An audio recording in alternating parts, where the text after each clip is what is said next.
Ladies and gentlemen, welcome back to CGL Season 2 of the final week of qualifiers for this high top division. Tonight, I'm joined with Kamikaze78. How's it going, Cam? Yeah, pretty good, mate. Thanks. I'm very, very excited to see what the teams in the high top division have got to deliver for us tonight. And yeah, excited just to be casting you tonight. Thanks. That's awesome. Always good to hear. We hopefully have a great finale to our qualifiers tonight with 3 games as always. It should be quite interesting as we've got about 55 seconds before this game loads in. Hopefully we'll be able to check out what the leaderboards are tonight, but obviously with Marcel's Bakery leading the charge with about a 300-point lead, I believe. Here it is. Marcel's Bakery already in the 4 digits with their points, with Succulent Esports coming in at a steady second place with 713 points, and Taiwanese Titans pulling up with third at 657.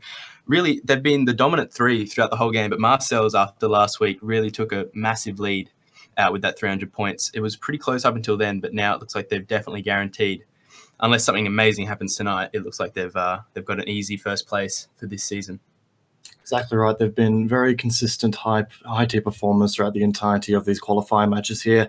Lunatic X also closely following there in the 4th place there. Only 22 points, down from Taiwanese Titans. So they could very well clutch themselves up into that top 3 position there as well. But just being in the top 12 ensures that they make their way towards the finals of the league. So they definitely put themselves in a really good position there as well. Indeed, lots of teams, in that 400, 500 point bracket. So lots of shuffling in positions, hopefully after tonight. But as we get into game 1, it's always to look forward to, as we're flying in from the northwest over Georgia Pole, heading down towards Milter. It looks like a lot of teams are jumping for North George as we continue down on that path. Quite a few people actually jumping over North George, but heading towards the south side, maybe even to hospital. Some might be moving to Craig's. We've had Xfear's team jump a little bit later towards North Georgie after seeing all of those teams that jumped early head towards South Georgie. Got a few people heading towards Severny and shooting range direction as well. And the middle of the map also looking to be quite interesting. A lot of people jumping towards schools/apartments. Might have a little bit of action over at Pachinki as well. So quite a lot of people jumping on the northern and middle sides of the map here, with a few stragglers jumping off over Milter and Milter Power. It looks like 2 teams, in fact, are heading towards Severny and shooting range, but I do hope we get to see Nutshot's team at least. Hopefully some more head towards that South Island, personal favourite of mine as always, but plenty of teams heading towards Yasmaya, and a few others, Bazooks and NZ Girl, heading southwest. Looks like we're coming in now at Georgia Pole, south side, as it looks like 2 teams here have moved in, and someone's already gone down.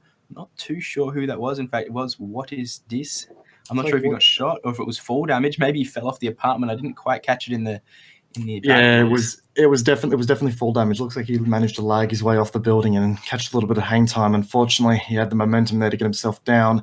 They do have to be careful though, because they do have Electric and Illustral's team there with micro Uzis. They do have packing a little bit of heat here. So, in fact, Recon X is on the charge here, trying to get away from all these guys running with weapons. Luke Ultra also attempting to give chase here with his shotgun. Electric moving on there to see if they can get the kill.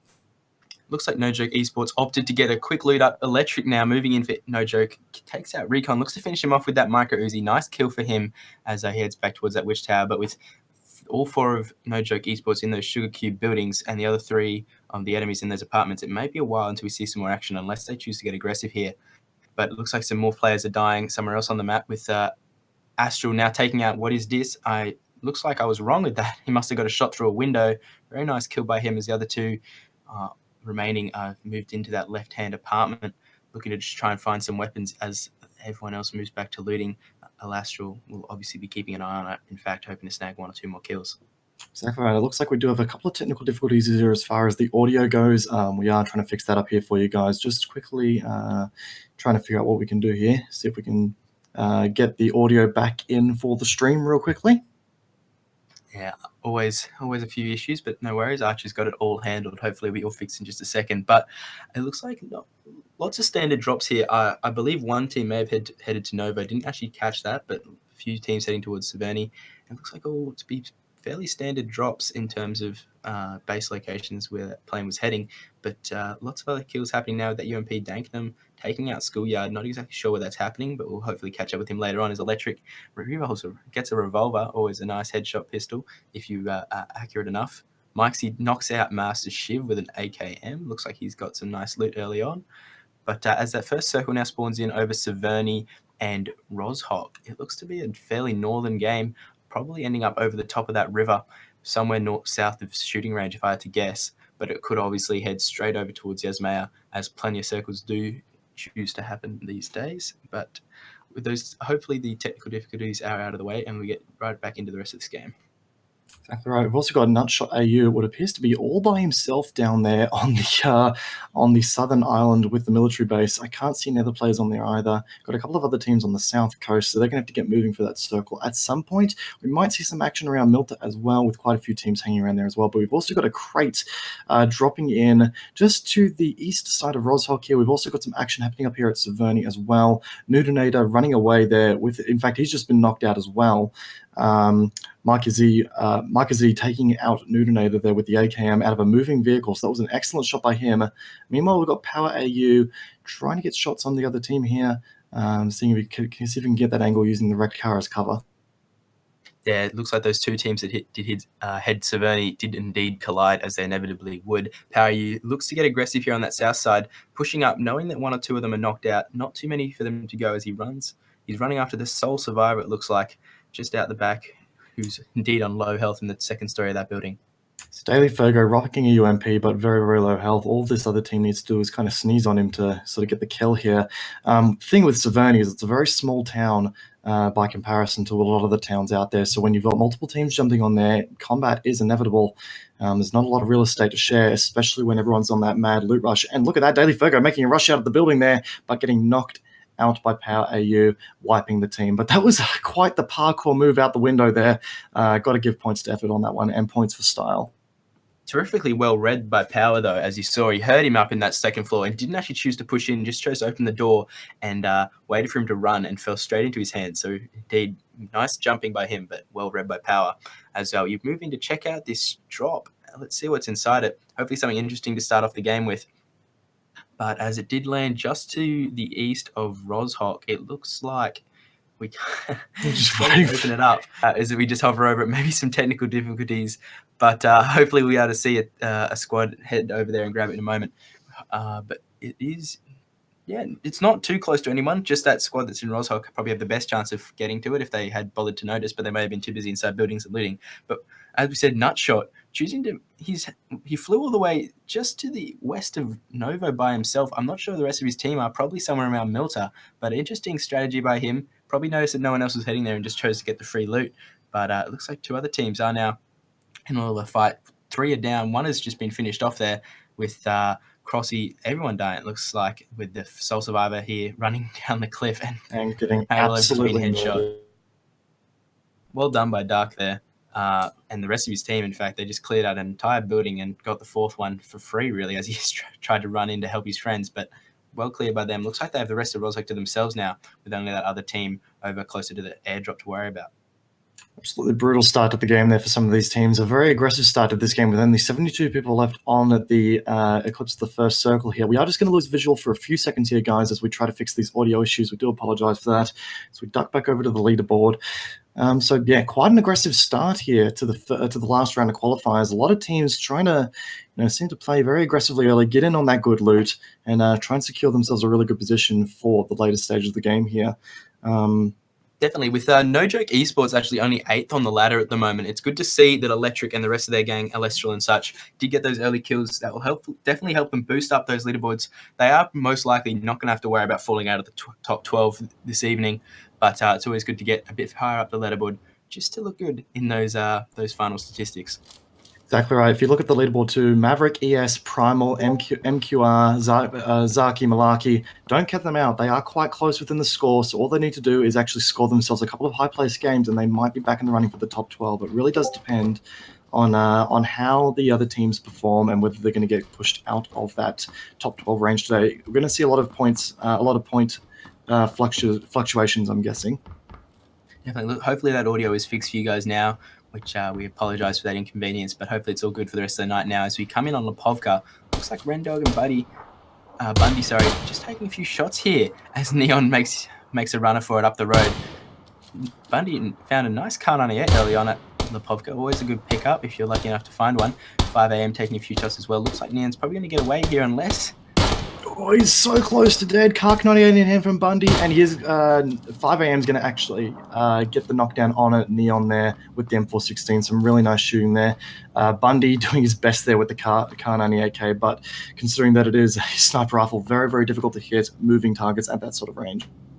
Definitely a nice pickup for them there. It looks like Bundy's moving in just to get the finish off there. Actually, no, 5 a.m. takes him. Looks to have an M16 and an M4. So nice loot for their team there at Lipovka. Kar 98's assault rifles already. Looks like the Neon's team look to be getting in a vehicle and just getting out of there now as the zone starts to come in. Sorry. Let's focus on Yaz Napoleano. We've also appears to be B-Merc and his team either engaged or sort of focusing on the other team. They're now in the fields adjacent to the power lines there. Keep It Real and Big Daddy AVI's team sort of making a move here towards the along the outskirts of Northern Pollyanna. But B-Merc does have him in his sights. He does have an M416 in hand, so he might be able to take advantage of this if this team down here decides to make the wrong move. Definitely look at Smiley Face actually picked up a knockout there with his M16, but his B-Merc's just lurking around here at Yasnaya. It looks like it might be a bit of time until we see some proper confrontation.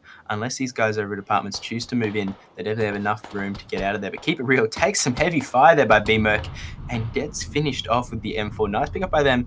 As I said, they could have easily disengaged, but chose to stay in the field there and gets punished for it.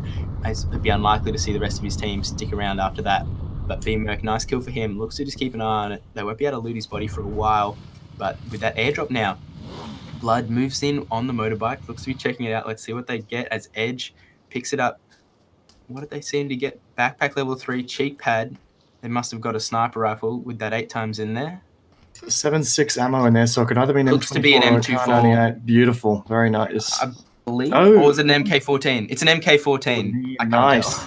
It's an MK14 with a suppressor, so a terrific weapon early game there. It looks like Edge actually, I believe Nutshot was actually another player on their team who was in Novo, so they are on complete polar opposites of the map, but it looks to be working out for them so far with Blood and Edge picking up their nice airdrop just south of Stauber. But as you can see there, Nutshot is at Novo and Champs just in Watertown. So here's new pro strats for you guys.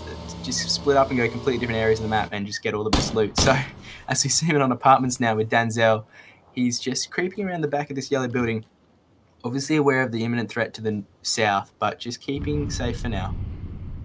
R98 in hand there with only a 2x scope. Not the best scope to have for a sniper rifle of that sort. They do have a teammate, I wasn't sure which teammate it was, off to the north there in the next compound along. Smiley Face, though, appears to be quite focused. That's Volcanus, by the way, with the SKS in hand. But Smiley Face appears to be very well aware of these guys, and he might even be attempting to lock them down here. Either that or he's focusing on another team entirely. But it does look like, though, Smiley Face did get that knockout seems on. It may well seems that it was one of those people on that team. I'm not too sure, but he did knock out a player, and it's unlikely that it was someone from a different team. So he's definitely aware of those guys there. Exactly and, right. Just keeping an eye on it with that silenced M16.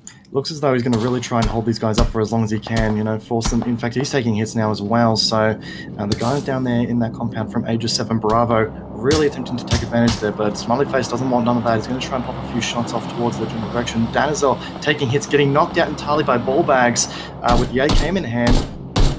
Ballbags actually over at those apartments. He was over at those apartments actually, and it looks like he just moved in just to get that flank on them. Very well played there. Ballbags actually finishing him off with the AKM, so it looks like JC just inside with a bit of low health. Not too keen to peek any corners just yet, but they're indeed in a pretty bad situation here, locked in that compound in the middle of the open. They haven't got much room to move. Well aware of Ballbags now, JC. Just probably third person peeking it, getting an eye on him, but Ballbags with that 8 times on the AK, not looking to move an inch.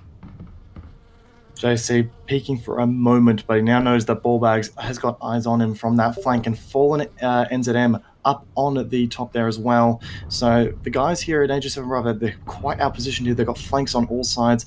Volcanus, who is currently to the north of JC, really needs to make a play here and try and cover his teammate as he gets out. But never mind, because JC has actually just gone down here, obviously getting taken out by Ballbags with the AKM. Tried to get the peak, didn't quite work out for him. Meanwhile, it looks like Volcanus may have actually made a run for it and decided that he wants none of that action. Going to try and get some points on the board there to try and secure themselves a place in the top 12. It looks like Smiles actually has an M249, so a very nice pickup for him. Must have been from that first drop. But nice pick up him. Moves in to get that loot. Volcanus didn't seem to move too far for the entirety of that fight, and Ballbags gets rewarded for his patience there with the 8 times on that AK and just gets the nice kill on JC. So Vulcan looks to disengage and just starts heading north.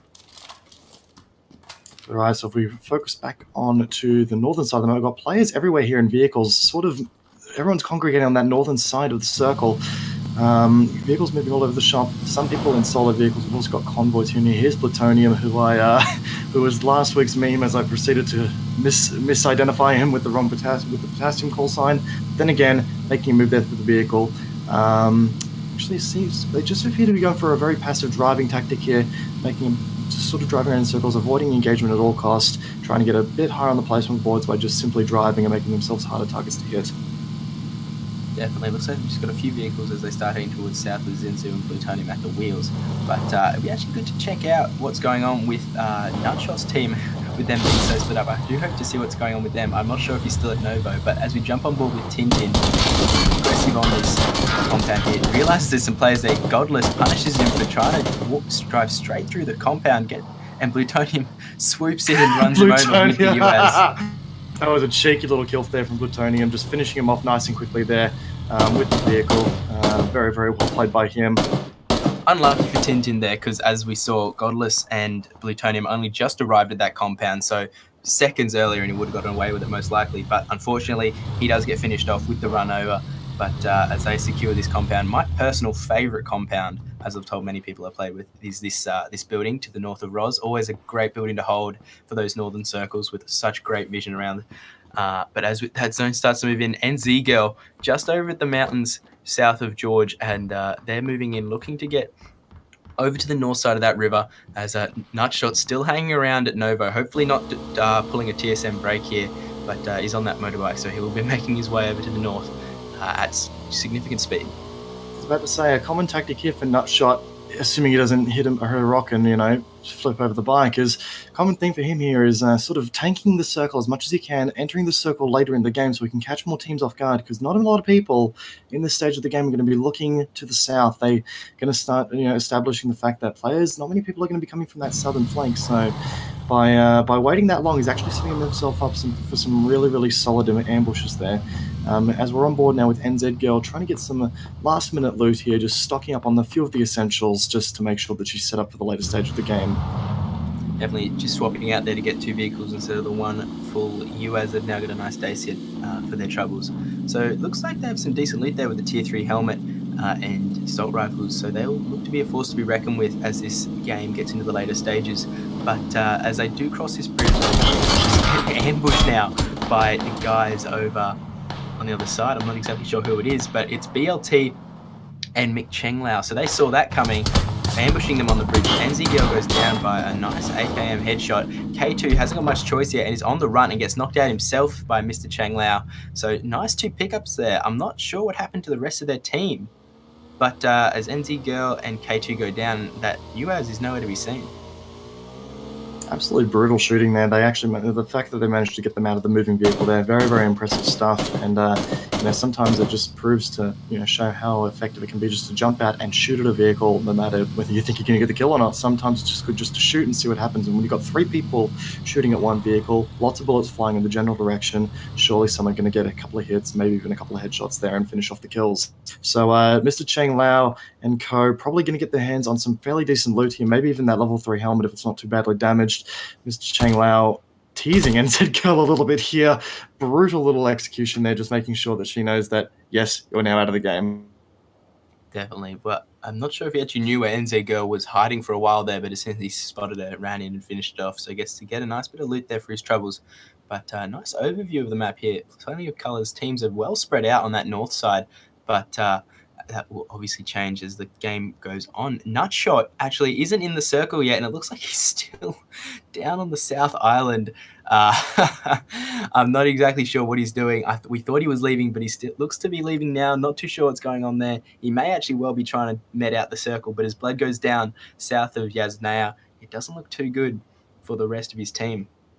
Circle here forcing a lot of those people on the northern side to move south now. We're going to see a lot of engagements around on the Yasna-Polyana bridge now. Look at all these teams making their moves on here. We've got 1, 2, 3, 4, 5 teams at least on this bridge here, moving on that northern side. We're about to see a lot of firefights here. We've also got a team set up on the opposite side of the bridge, possibly ready for some ambushes. And we've also got another team set up on the on the south side there of the lake. So we're going to see a lot of firefights here really, really quickly, assuming the teams decide to get out and engage each other. And based on the aggressive nature of the match so far, that would not surprise me. In fact, one team getting completely destroyed by Sunny there with a vehicle explosion. Navi, NZ, and Bazooks getting knocked out there instantly. Brutal kills there. Definitely well picked up by them. Spraying down that vehicle gets a nice double kill for his troubles. And it looks like the team is still at the south side of Georgia, and they'll hopefully be moving in soon. But BLT, the team that did in fact take out NZ Girl just earlier on that bridge, now under fire from the other side of it, where they originally were over at George. So they're just getting behind those walls and meting up. But it looks like a big firefight happening now to the east side of Roshawk, as Elmbot just looks to be driving past to the south. Plenty of players knocked out or on low health. So it'll be interesting to see what Elm does here. Below half health himself. Not too many things he can do here with just an AK and a UMP. But running in, gets prones down behind the wall, but looks to get shot by Smiles with the M16. So yeah, wasn't too much he could do there. But Smiles picking up a nice few kills there and starts to loot with that M249 on his back.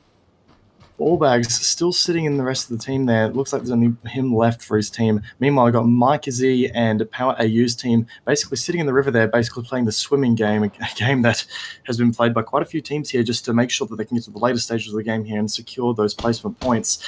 So we've got Kaskin and Janae and Grantastic's team sitting on the wall here, basically setting up a defensive position, just seeing what they can spot. Yeah, Zerg is just up into town now. That looks to be two other teams on both sides. Not too healthy at the moment as they start to met up again. But those guys just holding out that little fort there with the nice walls around it. Always a strong position to hold if you get the opportunity to get it. Dr. Fidget Spinner just peeking through that window, waiting for them to try and have another look at it again. But another team looks to be just camping out in the water. Very passive plays here by Come On, and plenty of other teams all in the water. 2 teams in the water right now. It doesn't look like anyone wants to be going across those bridges, so just jumping in the water and hoping to slip out on the other side unnoticed. But Sardude got his eyes peeled for any little heads bobbing above the ocean. It looks like a full-on swim just down the river now as they look to get away from this devastating assault waiting for them on the Someone get David Attenborough on the line here for a documentary on PUBG players and their natural habitat here, just going for the migrant swim, if you will. Are you sure that's the river or like a little dark room with a headset on? I'm not sure. But anyway, looks like Mike C is waiting out underneath that bridge just on the bank with his gun out. Looks to wait to take a few shots at Sardude, but now getting in the water, probably going to join the rest of his friends here as he's not going to get much luck by waiting it out there. The guys swimming downriver actually might just be they're actually heading towards a crate that's dropping in on that southern side of the circle there. So their long adventure might actually prove to be a rewarding one. But then you got Mikey Z. He's currently the only member of his team still remaining under that bridge there. The rest of his team are swimming downriver, possibly actually attracting the attention of others and getting him sort of clear of the engagement a little bit. But it doesn't matter. These teams that are actually swimming downriver have actually made the right choice because the circle is going to force them that way anyway. So while it might have been a jolt play at first to sort of last out the other players in the short term, it's actually proven to be a great play in the long term here by setting them up for a better position. Why are we here? Currently sitting in the top of the Witch's Tower there, just overwatching Grantastic's team, seeing if they decide to make a move for the circle. It's a game of who's going to move first here for this engagement.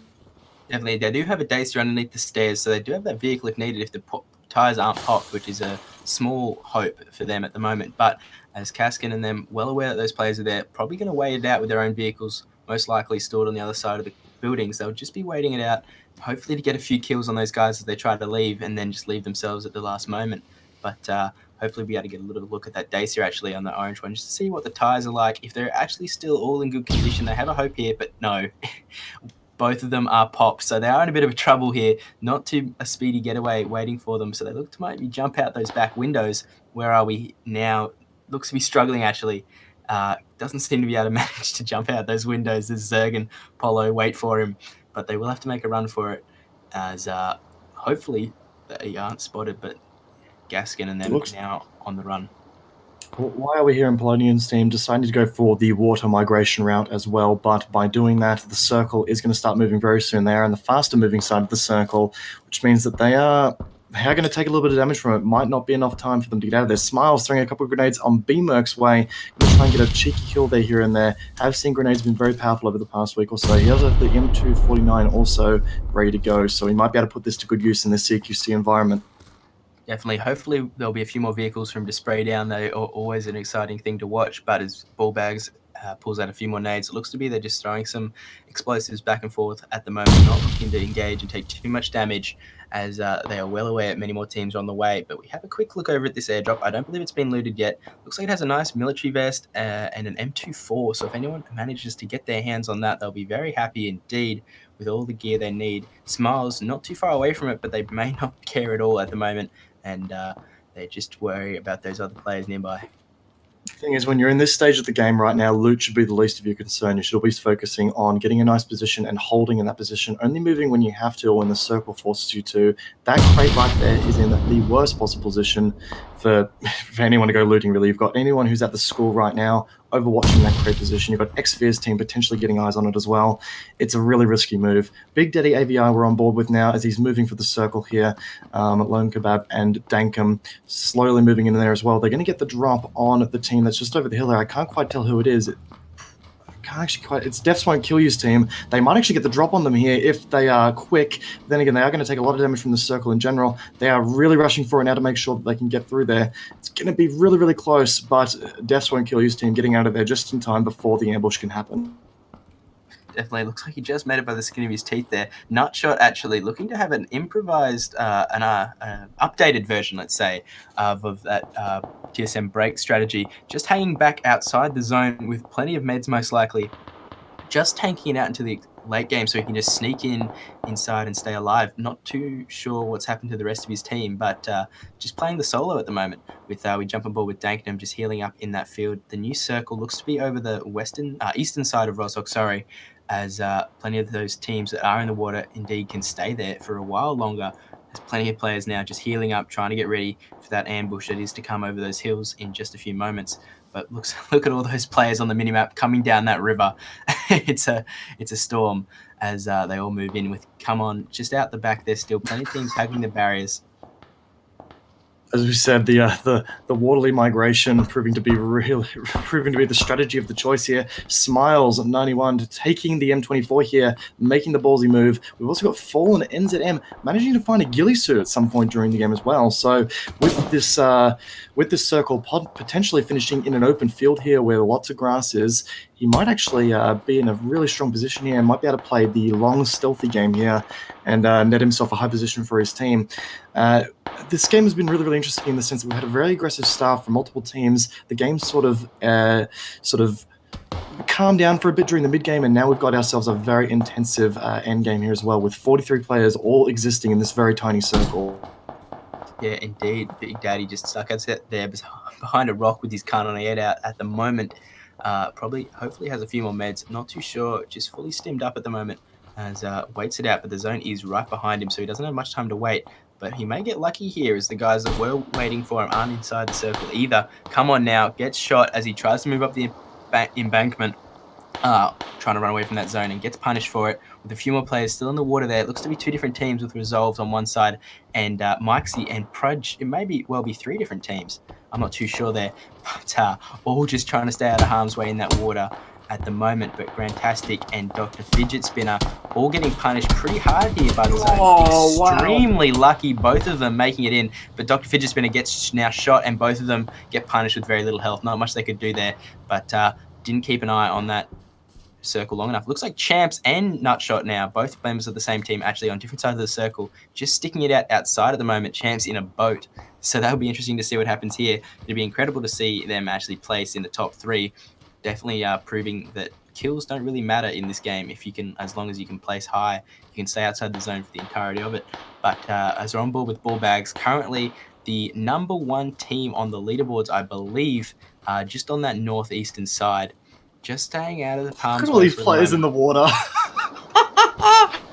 Definitely. no, Plenty of players all just jumping in, not wanting to take too much damage, but indeed, they're all at the mercy of anyone who just wants to pick up a gun at there's a moment's notice and honestly, start spraying. I think we've counted at least 5 teams in there in that water right now. It's going to be a matter of who's going to have the balls to sort of get on the coastline first, and then for the most part, who's going to be able to manage the onslaught of people beaching themselves up on here. Got a couple of buildings still in play with the final circle here. Anyone who's stuck on the eastern side of the circle, that being Ball Bags and Fallen NZM's team, really going to have to make a move sooner rather than later. Power AU now might be able to get the shot on Shad if he peeks that corner efficiently, but then again, he does have to watch behind him because all those teams in the water will have eyes on him and might end up peeking every once in a while.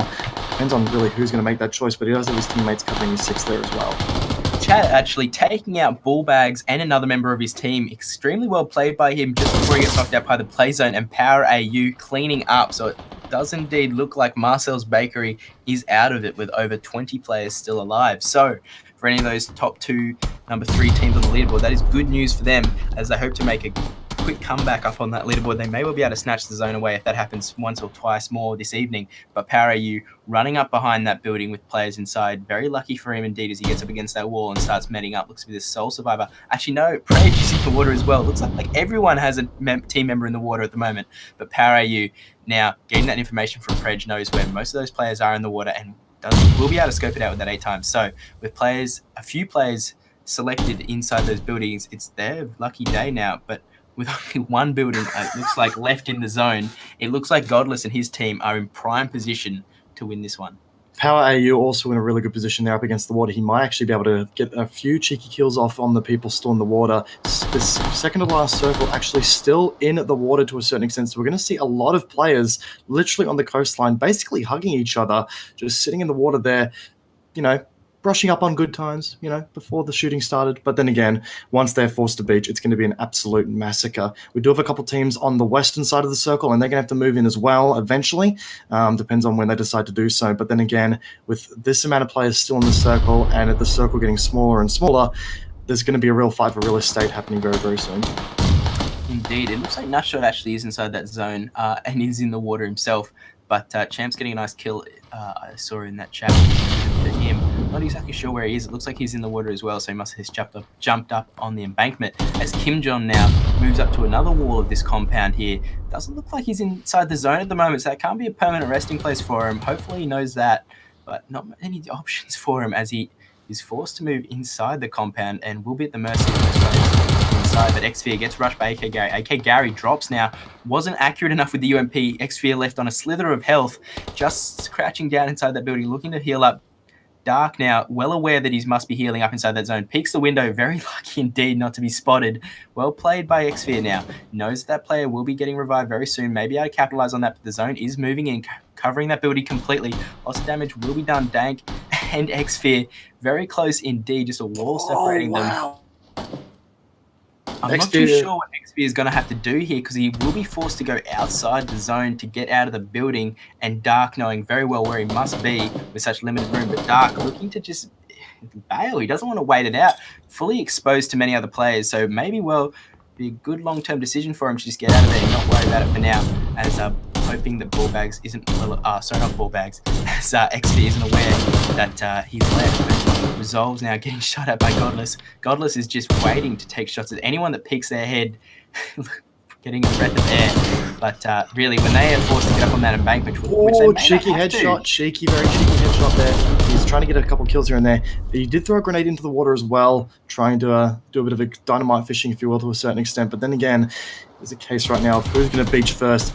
In fact, that boat that is currently just sitting, I think it's just sitting inside the zone as well. That might actually be in fact, Chance is going to capitalize by using the boat there. He's going to try and get a couple of cheeky kills off here. But then again, if not, one of the other team members might be able to be really cheeky, get the boat on the passenger side and neck a couple of really, really cheeky kills there as well. This is it's one of those weird games. It really, really is. I'm not sure what happened to Power AU there. He may well have been taken out by Kim, who moved in earlier. We saw, but Electric now getting taken out on that embankment. It looks like a slither of water is actually still inside the zone, as many players easily just crouching out of that water, but Godless just camping that door. Champs now goes down. Terabat extremely low with Nutshot and Preg left in that water. It looks like, I'm not too sure how many teams are left alive, but it's a scattering of players with just 1 or 2 members alive Godless spraying down Nutshot. Nutshot gets away with it. Whoa. Incredibly lucky there, but pays off for the gamble. And Godless just not too accurate there. Should have been a pretty simple kill with that UMP, but not.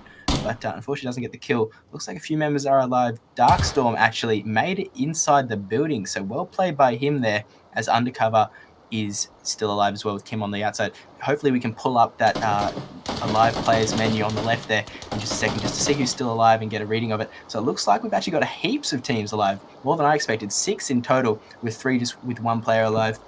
4, sorry, with 1 player alive, Undercover and Dark with 2 alive, and obviously Godless's team with 3 inside that building. So 6 teams still alive here with only 9 players to go.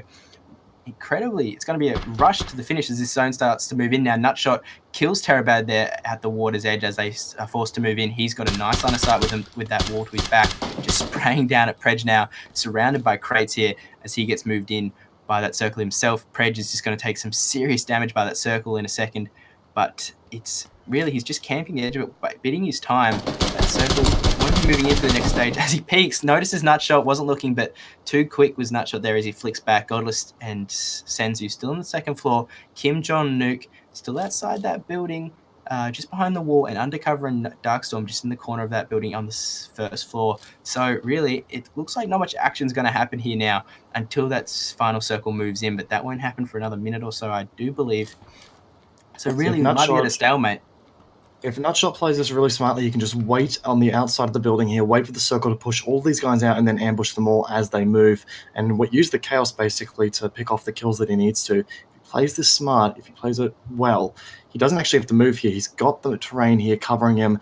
He's actually in the prime position right now if everyone decides to play the passive route that they appear to be playing now. Nutshot, as we can see here, basically stocking up on boosts, making sure that he can tank as much of the circle as possible for as long as possible when that final circle starts to move in.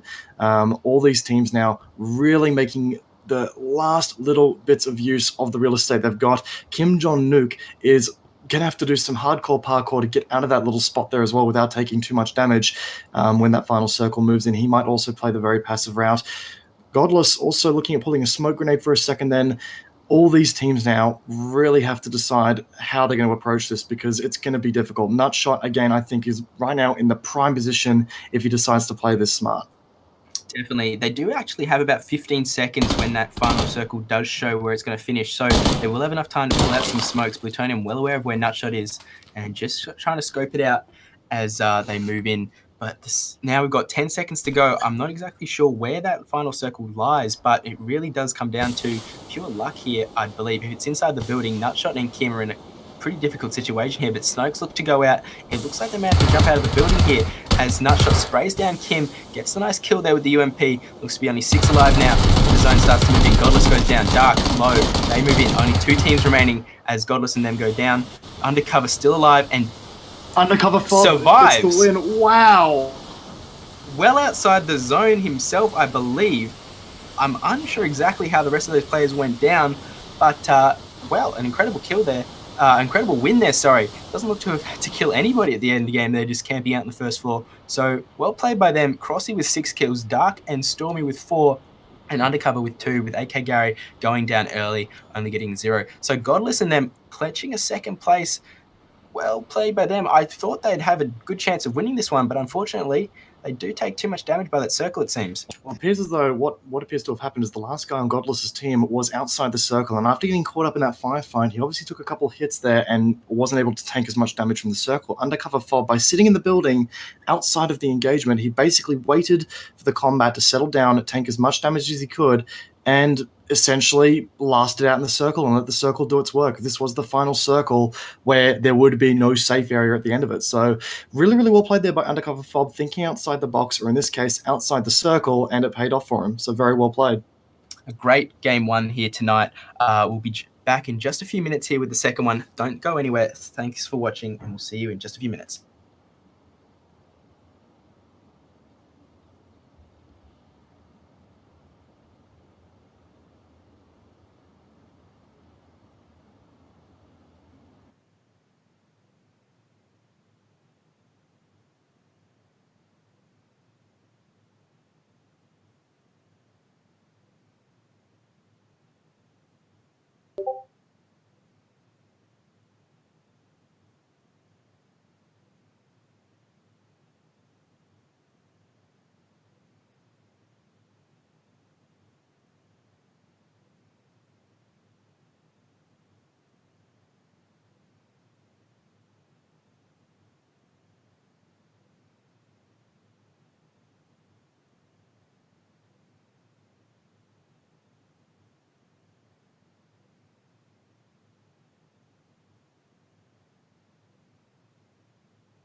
ladies and gentlemen. Welcome back to Game 2 tonight, joined again by Kamikaze78. We had a very interesting first game, actually, with plenty of those players stuck in the water. What was your take from that one, Ken? It was a really weird game, actually. You know, we had a very aggressive start by a lot of the teams there. 70 people down. It was down to 70 people, should I say, by the time the first circle was sort of moving in there. But as the game moved on, in the mid-game, things started to calm down, and then we had a lot of people playing, you know, playing in the water. Basically, everyone was jumping into the water, playing the long game, and then as the final circle started to encroach in, we saw everyone go for we saw a very frantic end to the game, followed by a very interesting strategy there by Undercover Fob, by just sitting in the building, tanking the zone for as much as he could, letting everybody else fight. So quite an odd game, something that some very interesting tactics that we haven't seen a lot of in the CGL to this date. Definitely. Actually, didn't touch on it too much at the end there, but Nutshot was actually that player who was at Novo for the majority of that game and did indeed come third. So genuine strat there by him and his team, just tanking it for as long as he could and getting a few nice kills there at the end. Only managing to get third place, unfortunately, but with the sole survivor, it was the best he could do, really, in that situation. But quick note here, congratulations to Marcel's Bakery, our #1 team at the moment in this division. Actually got signed by Team Tar Hit, so their name has officially changed from here on out. They're now called Team Tar Hit, so just for any confusion out there, they are still the #1 team in our leaderboards, and their name is just changed over for the rest of this season. But congratulations by them, and hope to see a good game 2 and 3 from them tonight, unfortunately, as they didn't do too well there in the first one. But as we just jump in with the plane here now, as looks to be flying over from that northeasterly side over Stauber, heading towards Prim. Plenty of players jumping out now, heading towards Yaz early or possibly Severny. Looks like Blood may be heading north. He might be trying to get back over to Spawn Island. That would be extremely entertaining to watch, as we did see that happen once or twice at the Gamescom Invitational recently, and re-sparked that in the minds of a few players. So hopefully that happens again here, as more players now jumping, looking to head towards shooting ranges. Nutshot on a solo mission once again.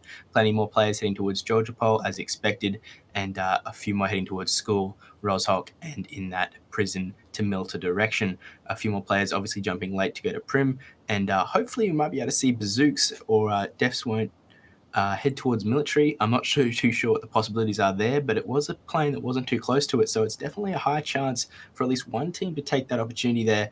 But it looks like no teams actually are heading towards Primorsk, so quite surprising. Indeed, actually, one of those rarer locations for players to head to.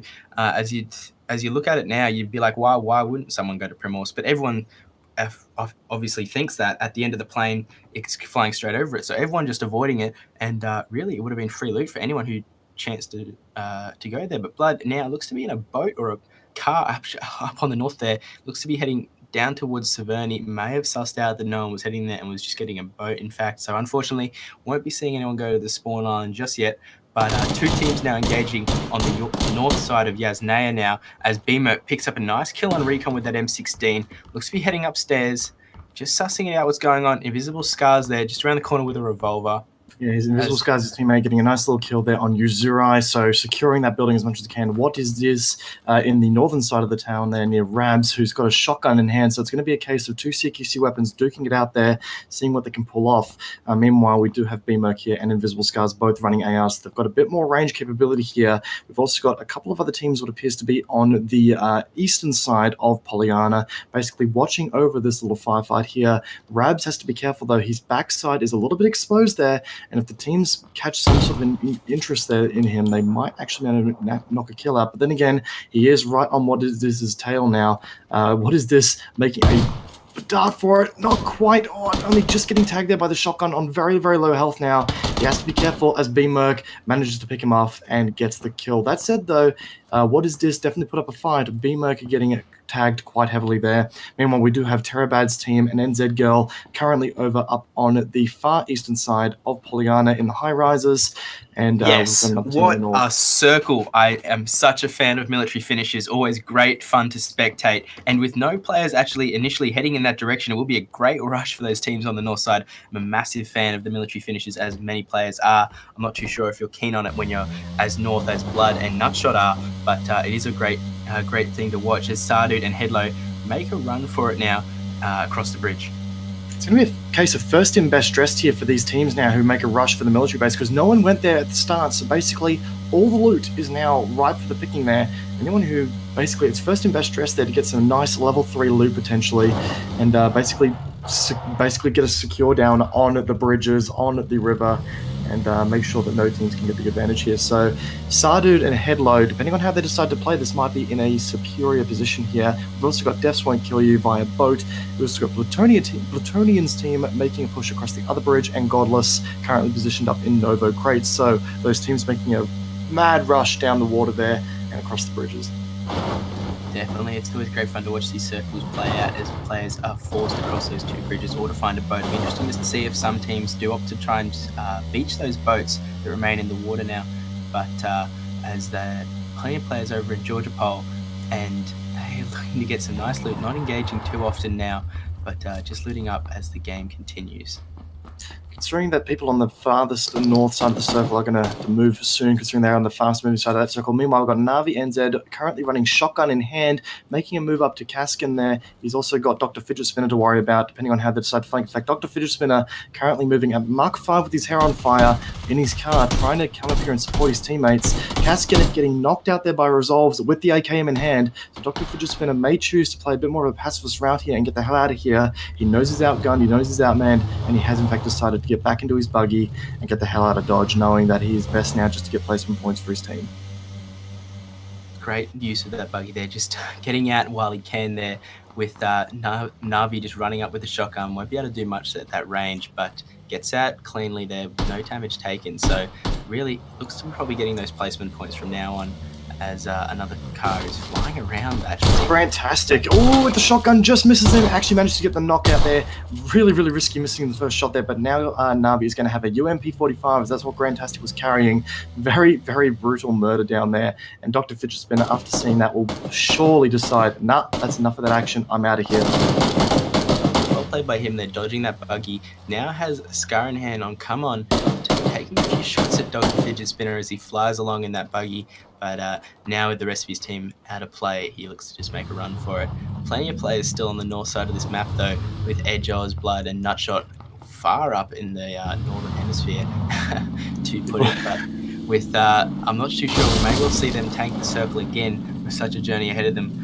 But it looks like 2 teams now are in military, so just a bit separated at the moment, looking to met up, but a nice airdrop there, very considerate by the PUBG gods to put it that far out off the island. I'm sure absolutely no one will be bothering to get it, so that's always fun. You've always got the rare team that decides, let's actually go for this. I remember last week in particular, we had one player that I can't remember the name of now, had balls of steel, basically went for any care package he could go for, all by his lonesome. So we might see a similar tactic played off here tonight. That crate could contain some decent loot. Meanwhile, I've got Headlow here with the car 98 in hand, trying to get some shots on Traz and what appears to be Kugelschlag. I'm sorry if I butchered that name, I probably have there. But looking to go for a couple of cheeky shots there with iron sights. Very, very difficult to do. So if you managed to get a kill or 2 there, that would have been very impressive. But he doesn't have a lot of cover up here, so he might decide to move on down. Terrific pronunciation of that. I would have gotten nowhere near it. It sounded very, very professional, like you speak the language. But, well, I was amazed. I was like, wow, that's thank you. Okay, terrific. I can say Traz, but yeah, when it comes to Kugelschlag, I just have no idea. But anyway, they look to be in factory now. Definitely just trying to stay away from what's going on over there at the apartment. Just continuing to loot up. Got shot in the pan there. Would have been a bit of a fright there. But as Traz looking to just well aware that he got shot and sussing out that scaffolding now, not too sure what's going on. Gotta love the Lord and Savior that is the pan there. Managed to get a nice little cheeky hit there. Deciding he wants none of that action. They're going to make a run for the ATC tower, it looks like. Meanwhile, Dr. Fidget Spinner in a boat here, moving around the southeast corner of the map. Might even have a chance to go for that crate. In the meantime, we've also got quite a lot of teams still duking it up in Georgia Pole. Let's have a look at what that crate's actually got to offer here. What have we got in hand? We have a Tommy gun, so it's not going to be the most rewarding of pickups if everyone decides to go for it. The Tommy gun is great for close quarters crowd control, but then again, it's not the greatest of options. It does have a level 3 vest in there, though, so that might be worth it for some teams, lacking some of that body armor. NZ Girl currently going down up in Yasna Poliana, so we're seeing a bit of engagement between 2 teams there. And Nutshot choosing to play the long game again, with Blood and Edge Shot following suit there on the northern side of the map. Definitely. Very happy, I'm trying to say, is Nutshot's team with their position in the leaderboards, knowing they only have to be in top 12 to continue on in this tournament. And knowing that Marcel's Bakery, aka Team Tahit, as it is now, is in that top position with a well-deserved lead of over 300 points. They are well out of reach, it seems, so not too keen on trying to push it and trying to get any closer, just trying to get those placement points as they tank it out in that circle now. But as Ballbags, we're jumping on board now, is continuing to loot just outside of school there at those apartments. Uaz driving past at considerable speed. Doesn't look to have done too much damage there on Nudinator, but as they fly on past, it looks to be continuing to loot there for them at the moment. I do appreciate his effort, though, to try and get a couple kills there. You never really know what kind of things you're going to be able to pick off there with moving vehicles. We've seen some pretty ridiculous snipes from people in the past, so to see him at least give it a go is admirable at best. A lot of teams now trying to force their way down to the south side of the island. We do have what appears to be Bundy Mate and his team on a boat, or two boats at least, on that far western corner there, running a bit of a convoy Mad Max style of boats there, trying to get the hell out of Dodge. Really cutting it fine with the circle there, just trying to not get tagged at all. Having a really fun race there with the blue zone. Looks like Banana Man there in the back seat as he swaps around with Brendo with the wheel, just skating the edge of the zone as the 5 a.m. flies past in the boat. But them just getting around to that south side of the circle. Just always a nice place to be on military if you have the weapons for it completely opened up. So as they head past Prim, most likely is where they're going to head off to. But Dr. Fidget Spinner is lying in wait already at the south side. So really, if he gets a nice few shots off, he could get a nice bit of loot delivered to him by those 4 players. Exactly right. Take note that he did not decide to go for that crate, which is probably a good thing at this point, considering the contents of that crate. He probably already has the gear required, and going for that thing would not merit the reward in return. Smiles currently sitting here. Got eyes potentially on Nudinator making a pass, but then again, he's not going to get many clear shots with all the buildings in his way, especially if he's going to try and snipe people out. Only got an SK-12 in hand, and I think he's also got a Kar 98K, or that might be a second shotgun, actually, so we'll see what he's going for the M16, however. Really nice to get a bit of pickup there. It's actually quite difficult now that you mention it. It is a Kar 98, but it is quite difficult to tell the difference between a double barrel shotgun and a Kar 98. Yeah, exactly right. On that spectator view, you can't see the front end of it, which is the obvious giveaway. But as we now take a look at the map, as that circle does finish up moving in, plenty of players on the outside of it over at Milter Power and in the Gatka direction. They'll obviously have to make quite a move now. It looks like 5 a.m.'s team actually took the third boat, just clutching that now as Kim Jong on that south side, taking a few spray downs. Sorry, not on the south side of Prim. If you thought military, no, it's Prim. Oh, knocking one out, knocking 2 out. Some excellent shooting there by him. He's going to go for the third, see if he can wipe the team entirely. He is taking circle hit at the time. He does have his other teammates here supporting him in that engagement. They're actually going to go give chase now. Some very, very ballsy shots there by them, and that has paid off by knocking out 2 people. Indeed. Well, terrific aiming there by those guys as Tintin looks to... Yeah, apologies, it was Tintin, yes. Yeah, Tintin got those kills there with the SKS, so well played by him as Kim just jumps on that boat, looks to make a run for that zone now. Might take a quick break there over at Milton just to get a bit of loot there. Has the red zone now spawns on that western bridge. We jump on board now with Keep It Real, who was knocked out. Getting revived there with his team. Looks to only have a 3-seater bike, so unfortunately one player might be left behind here unless there's another vehicle nearby. There is, right there. There you go. Lucky for them. That'd be an awkward conversation discussing who gets left behind. But as Keep It Real and Danknum are left to heal up just over there south of Pachinki, they'll look to make their way over to the bridge now, or to at least the bottom half of that side of the map. But meanwhile, I'm always... Sorry, I was just about to say, I keep getting distracted by the fact that there's players over at Georgia Pole. I'm always just amazed that some players choose to just tank it out like that, but it's a genuine strat in this meta at the moment, just to sit outside that zone so far away. But we now jump on board with Ballbags as he knocks out Matt Damon. Just looking over that ridge, 2 players already knocked out. One, Dark Stormy, is already in the water, swimming away. Didn't want to take the boat, probably too afraid he would get shot at, but now Ballbags taking a few shots at Crossy, well out of range and not landing any at the moment. I'm not too sure if Ballbags and Smiles are aware there's another player in the water. They probably would take an educated guess that is where he is.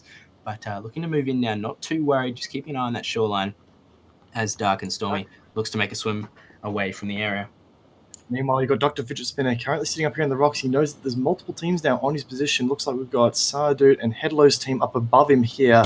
And we've got Chemical Nova's team, I believe it was, just down there below him. So he's actually between a rock and a hard place here. If I was him, I'd be hoping that these two teams would engage. Never mind, he gets knocked out and completely nailed there by Bundy, mate. Meanwhile, Bundy Mate also managed to knock out Headlow as well. So Bundy getting a nice double kill there and actually getting the engagement started on both sides of the fence. Now would be the time for Ren God and Chemical Nova to start getting some flanks on, see if they can actually get some kills there. 5 AM getting knocked down there as well. I wonder actually where is Bundy, mate? I think he was actually over at the building, so some nice distance shots by him there with the M16 over at that compound, just taking a few shots of those guys on the rock face. Sardu just crashing down now behind that UAZ as Rendog is knocked out. 5 AM is also Bundy, mate, going down now. So well played by Bundy until he had to rush in there. Now they're all getting punished there by Sardude and the rest of his team. Looks to be the lone survivor, Chemical Nova, just swimming away now. Not too keen to get involved with the rest of his team, who are all indeed knocked out. So playing again for those placement points. Well played by Sardude and the rest of his team. Yeah, Bundy definitely started off the engagement well, but it looks like Sardude's team just had the better reaction time and managed to get the flank. In fact, if I'm not mistaken, it looks like Sardude's team had a flanker from the right-hand side there. I can't quite get the name of it. It was Sunny. So Sunny actually managed to come in from behind them and confuse the entire engagement, which to my mind would have actually been probably would have been the key contributor of that fight there, which really turned it around. So well played by Sunny. Definitely. As Chemical Nova now just swimming away, not too keen to get involved, as the rest of his team are now extinct or deceased, I guess is the proper word, but extinct always sounds cooler. Another airdrop now just dropping in on military, and it'll be interesting to see what that one holds, as it's very likely that a team will manage to pick that one up just over there at those bunkers. But Danzel driving around on the land over at Prem Vulcan now coming in just past Quarry. We've got plenty of teams still inside the zone. Luke Ultra and the rest of his team still just south of Georgia Pole, making a move now with Champs still at Watertown. So, sorry, there's even more. Zaki is still in play with Nutshot, and Severny still has a few of those players. So, really, plenty of players now just taking it out. May have taken Nutshot, obviously doing what he did in Game 1, but a few more players taking notice of what he did in Game 1 and copying his strat now as we jump off Sunny and head over to have a nice overview of Military Island. Plenty of players. Looks to be some up at that watchtower, not a watchtower, it's like a radio dish tower. Nice. Always a nice place to camp out with Nazi and Resolves over there. Plenty of view of everything going on the island. But there's that airdrop now crazy drops. Military. Let's have a look what we've got inside here. We have an MK14 once again with a military vest and a medkit and a ghillie suit. So a very valuable crate there in a high-risk environment. But the other players that are sitting there in military base, I can't quite get their names right now, but that is going to be a really, really powerful crate. It is Kugelschlag's team as well as Traz. So they're going to make a move on that crate now, and that's going to be a very powerful pickup for them. A nice upgrade for Traz there from that Kar 98K. Going to pick up the MK14, I would assume, in a rotation of that, which is going to be an awesome weapon. The MK14 is definitely a powerful weapon in this stage of the game, especially if you've got it silenced. And with the ghillie suit there, just sort of adds the additional camouflage you need to really make it good use of that weapon. All Traz needs to do now is find himself a bush and proceed to engage bush Wookie mode. Definitely. It looks like that airdrop out in the water was never picked up. So unlikely as it was, it has been left out there now, as those players who were in the south are pushed off that beach. Plutonium and Hakai camping out in that compound, well aware of those players now driving past, just staying inside, not too keen, as Godless takes a few shots at those vehicles disappearing in the distance, but with no luck there on that SKS. Obviously got the ammo to spare, deciding to punch a few rounds just to let them know that, hey, this is our spot of the map, stay away or you will be punished. So making his intentions very well clear to the other team there, with a Scar H and an M416 in hand there. Very, very adaptable weapons. He's got himself a nice loadout there for sure. I also noticed on the northeastern side of the circle, we do have quite a lot of teams still in the water, if not beaching up on the water near Novo. The BLT and Nudenator's team up there as well. We've also got Danizel, which is Aegis 7 Bravo's team, moving on the left-hand side of the circle here. Luke Ultra's team still making a move in. Nutshot, Blood, and Champs now also deciding to finally stop sort of tanking the circle and finally make a move inward. Definitely. An unlikely circle here, landing on top of that radio dish tower. incredibly lucky for Navi and his team there, as that zone continues to move in. They don't have to move at all, and it doesn't look like they'll have to move for a while yet. Possibly that next circle as well landing on them, as Nutshot now gets revived by Blood, as they are still outside the zone, bandaging up quickly. I do believe they're outside the zone, unless they are inside it. I'm not exactly sure where they are in D2K3. Oh, yep, they're still north of Roshawk. I just didn't see him taking any damage, so he must have just been bandaging quick enough to negate it. But as they are well indeed outside that zone, they are just continuing to heal up and continue their journey. I'm assuming they want to get inside that zone, as that next circle is quite a way away, fully onto Military Island now, as K2 looks to be in the water. He may be just sitting in next to a boat, hopefully. If not, he has a bit of a journey. I'm not too sure if there's an easy way up there, but I'm sure he'll figure something out. It looks like there is in fact, he should be able to get up there. Not too, the terrain at that point in the on the coast there is not too bad. Has quite a few options. I think I saw another coastline. Yeah, see, there's another coast just to the right here of camera, making which would be a nice easy way for him to jump up on. However, Godless, Plutonium, and that team there are going to take up position in that compound, which means that entry from that back side of the coast there going to be a really dangerous one for him. So teams fairly spread out over the Military Island, but as the circle closes in, we're going to start to see some more engagement, because we might see a little bit of a firefight happening right now in this little forest here. A couple of guys getting hits here and there. Kenzetsu taking shots, and Super Gravity. Yeah, so it looks like Super just got out of there nicely as he drives past, trying to catch up with the rest of his team there as they move in on that Radio Dish Tower hill. But not too keen to give chase there with the shotguns and UMPs in hand. They're just going to camp it out on that northern side of the circle with K2, seemingly looking to drown himself, as I'm sure he's taking a few breaths every now and then underneath that boat. But as he just gets ready to move in, it looks like he's just taking a breath, or he might be trying to jump in that boat now. As he gets ready, that zone is starting to move in now, but he doesn't have to worry just yet. But I'm sure after this next one, he will have to get a move on. Also, apologies for the continuous audio glitches here. I do understand that we now have a water glitch audio issue now, so I do apologize for that one, guys. We'll see if we can get that fixed for you at some point. Meanwhile, let's just refocus back on the action here. Plutonium taking Fortress up in that compound there with his team. We basically need K2 to get out of the water to stop the glitch, apparently. So, buddy, get the hell out of the water right now if you can. Oh, there we go. Apparently it's all fixed up. Good to go. Thank you, Archer. Doing some stream magic there to fix those audio issues. Meantime, we've got a lot of teams now on the northern side of the circle. Smiley Face's team, Newtonator's team, Kenzetsu's team, Zerg, Polonium, B-Merc, and the BLT. All of those teams now moving in. We've also got Aegis 7 Bravo in the form of Danizel JC and Volcanaz moving in. Blood, Nutshot, they appear to have met it up accordingly for the circle. Very, very nicely done. Nutshot actually fell off his bike earlier, which managed to put him in that really low health position. So the fact that he's actually managed to heal up and keep going, very, very well played by him there. Keep going there. Resolves now moving in head low, and deaths won't kill you. That said, though, he isn't able to take them all on at once. That Radio Tower hill, Resolves does get knocked out by Sardude there with the M4, as Electric gets knocked out now by the players on, and Luke Ultra as well. It looks like their strat of trying to push it onto that bridge late might not be working out too well for them at the moment.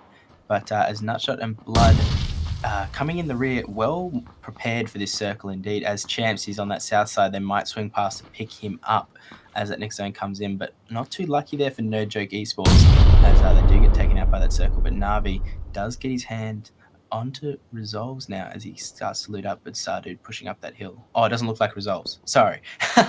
It looks like the name badge was coming through the ground. He's reviving another player on his team, though, as Smiley Face looks to run away. We've also got Electric and Luke Ultra downed but not out, and now down for good outside of the circle. They weren't going to be able to last very long in there in that position. Again, a lot of teams on the northern side of the map now. We got Uncry, what appears to be doing a little bit of a dance here behind his car. I'm not sure what exactly he's doing right now, but, every man to himself. An interesting tactic, I'll give him that. Apparently it's his thing, but somehow knowing that he's on stream now, just getting a bit of a dance in. Sole Survivor there as Electric and his teammates went down outside the zone, just trying to stay calm with his own little methods there, as he's the sole survivor with that circle moving in the next 30 seconds. Completely on top of that Radio Dish Tower with airdrop actually landing on top of it as well. So PUBG, extremely biased, but the rest of those players have actually moved on. So they won't have too much of a chance to loot that up. But as Danzel and Volcans coming from the north, Defs won't kill you, takes a few shots, taking a look at that airdrop, probably knows it's a bit too far away for him at the moment. But with that Carnonate in hand, some kills should be on the way. Exactly right. He does have the height advantage here and a level 3 helmet, putting him in a really strong position here against this team down here. Super Grabber down. He's either down. Yeah, he's down by no doubt right now. And if his team is feeling ballsy, they might go for the revive. But then again, with Deaths Won't Kill You overlooking, well, used to be overlooking, he was in a good position. Actually, he might be taking fire right now. From what I can tell, he does appear to be going lower on health. Either that or I've just have noticed that health bar up to this point. Circle moving in once again now. So a lot of players now focusing on this radio tower hill here. Dark and Stormy, now engaging Kim Jong-Nook, trying to get a couple kills down there, but not actually going to be able to finish him off. Kim Jong managing to get the peak there and securing the kill. Very well played by him. Great reaction time. Definitely, with that nice win in the first game, unfortunately goes down there as this zone moves in. Plenty of players now getting pushed into uncomfortable positions as Edge hit Danknam with vehicle. Okay, he got a nice run over kill. Wasn't expecting that in this hilly terrain, but as they come down those roads, gets a nice run over kill there as Elm takes out Unicry, the final member of No Joke Esports there with the Scar L. So that little dance of his didn't seem to work too much as Nutshot now coming in as always late with the motorbike. Comes in with just basic items in hand, but plenty of medication waiting for him when he finds a nice tree to hide behind. He is running a dual suppressed loadout by the looks of it right now with the UMP and a Scar H in hand. Goes to assist Champs by the looks of it, but very bold move. Not going to work out for him as he gets knocked out there by, it looks like it was Aqua that knocked out and finished him off. So the guys, while they did play the long game, it didn't work out for them in the end. In fact, it looked like it was an entire team wipe there at the end of the day. So good try. Dally Fergo now going for the crate. Not sure what he's actually going to pick up here. We'll soon find out. Looks like nothing. He's it's either already been looted or he's just contemplating if he wants to take it with that UMP and M16 in hand. It is an M249. Okay, there we go. Definitely an item that you have to think about long and hard if you do want to pick it up at this late stage of the game. But looks like he did swap out his UMP for it. So ballsy move there to pick that gun up in such hilly and close quarter terrain. But if he does get it shooting, then it can do some serious damage. But with Halfway Crook now, where he's just lying down this other side of this hill, just taking a look at Xfear and Kim, well aware of their positioning, I'm sure, as he's just starting to move in himself now. He's got the rest of his team for support behind him as they all start to move in, just getting that good knowledge of where the other players are, always crucial in these late stages of the game, as he looks to stand up now and make a run back towards his team. Circle does put him in a really, really vulnerable position here. He does have to cross out onto the road, which if Kim Jong is looking down that way and his team are looking down that way, it is a very, very open position. Not a lot of safety there. Plutonium here getting a nice pick there on Schoolyard, downing him completely. Depending on how fast the circle moves in, that might be a really critical play there for that team. In the meantime, we do have another team currently sitting up on the basically just above Plutonium's team here. They might get the drop on them. We'll soon find out. Definitely. Hopefully, we'll be able to actually jump on board with K2. He's down in the south, coming up behind Aqua's team here as this zone moves in. It might be a crucial play for him here as he moves in with that Carnania in hand. Well aware of those players as he's just camping on the edge of that circle. It is about to move in, though. He has a Carnania M16, so he has the weapons equipped. He has a buggy on a hill, so it's going to be a bit of a struggle to get going. But he may well just try to run in here with Kid Real and Big Daddy driving on past. It looks like a few teams are colliding now on this south side as they drive straight into the arms of Aqua and his teammates. But K2 decides to veer well clear and drive away now, but it looks like Aqua and them have cleaned up here as they take out that UAZ as it drives through. And on this southern side, which is where the circle is actually going to finish up, is very, very brutal. Not a lot of cover here. It's going to really admire the teams that manage to find the position. Basically covers them from a lot of different angles, or as much as they possibly can. At the end of the day, in this final circle, the firefights are going to be really coming down to aim, because there's not a lot of coverable positions here at all. There's some very strong defilades, and that's going to favor those teams that get into those positions. But whoever's got the better reflexes here are going to come out on top. Nice kill by Defs Won't Kill You there on Tintin. Doesn't have a helmet himself, but not needed as he takes a nice headshot there with the Car 98 Xfear with the Scar L now. Just on the edge of the zone there with a nice circle there on the south side. Well positioned for them. Defs Won't Kill You and his team on the top of that hill. good vision around, so they just have to stay calm, hold their ground, and not let anything go. Soikiri getting absolutely murdered there by a halfway crook. Absolutely just taking basically a bit of a backflip off the hill there. Very, very brutal way to go down there. So Traz and his team with the ghillie suit equipped, now in a pretty good position overall. He's got a Overwatch position on Plutonium's team as they move up, so they might be able to really, really take advantage of this team here. In fact, it looks like they're going to. Yeah, Plutonium's team doesn't have a lot of cover down there. A few trees here and there, but all it's going to take is one of them to sort of peek out the wrong direction. That said, though, from the north-hand side, you've got teams moving down from the radio tower as the circle pushes in. With 15 people left, not a lot of people left in this final circle here. Definitely nice ghillie suit there on one of those players. But Xfear now running in behind. As I said, you have to watch your back here as that circle moves in. Not looking at all as he's moving in on that backside of the hill. So he's got plenty of cover. Xfear may choose to stay passive in this late game with only being the sole survivor of his team. But if he continues to run up, they will begin to hear his footsteps as he gets closer.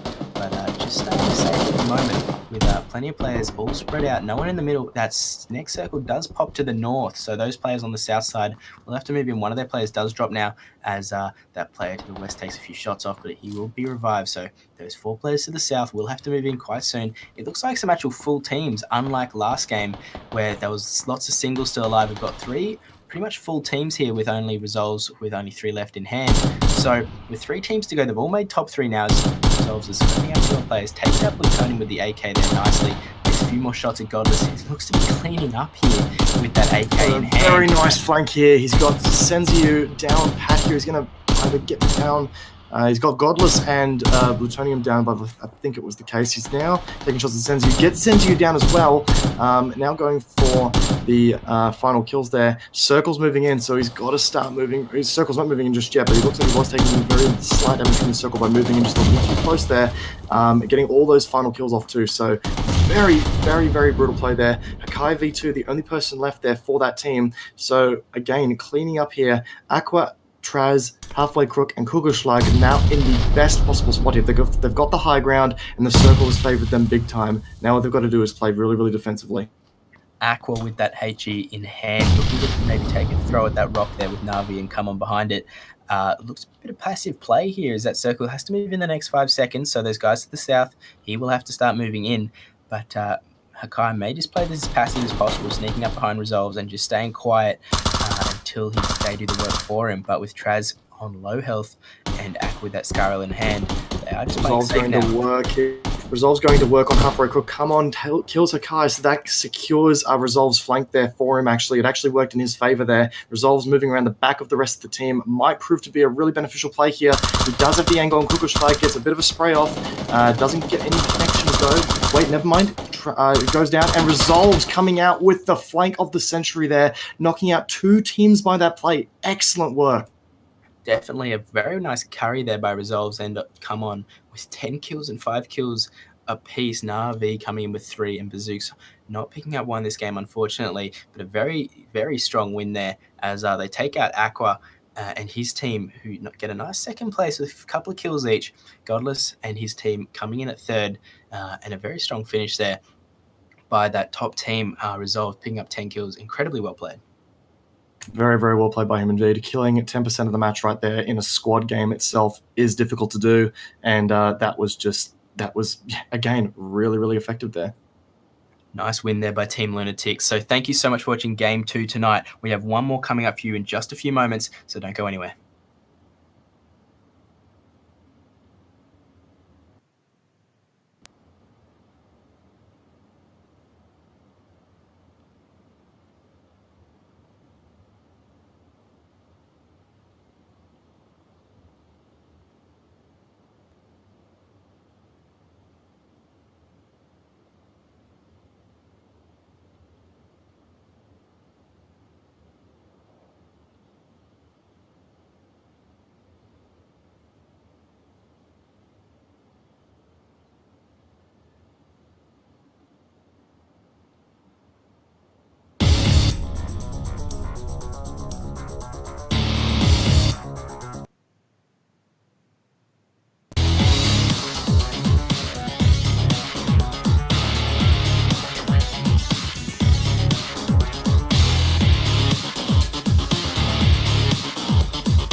Ladies and gentlemen, welcome back to Game 3 tonight. Joined again by Kamikaze. Interesting games 1 and 2. Really polar opposites from the first game, what happened last time, with only 3 teams remaining in those final moments. But joined again by Kamikaze, what was your take from the final one? It was quite a different match again. A lot of teams playing a lot more passively this time. We see it again in every single round of these CGL matches. Teams rushing in for the first round of the night, trying to get as many kills on the board as they can, getting for a really aggressive playstyle. Second round, things start to calm down a little bit more. Kamikaze, actually got double mics coming through at the moment, but I might have to just make you go quiet. You might have to mute one of our sources. But we'll get back to you in just a moment when you fix that up after the reboot. But incredible first game with so many different teams alive at the end. But with 2 players, only 3 teams alive in the final moments of that second one, it was really quite different. But it was interesting to see that that nice win there by Resolves was 10 kills. I apologise for the technical difficulties. That should be all fixed now. All good. That happened last night with Dwarf, so everyone's taking their turn. Exactly right. As I was saying, sorry. Polar opposites in the games again. Definite highlight there had to be the